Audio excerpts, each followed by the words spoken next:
right, so we got the Moen waterless or wireless water shower setup today.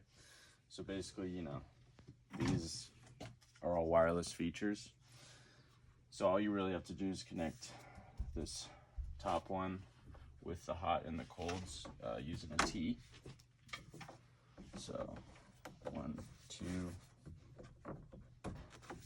2, 3, and you know, that'll be in the wall. But yeah, these are all just going to feed wirelessly. It's a pretty new setup from Moen. They just kind of came out with it, so we'll see how it works.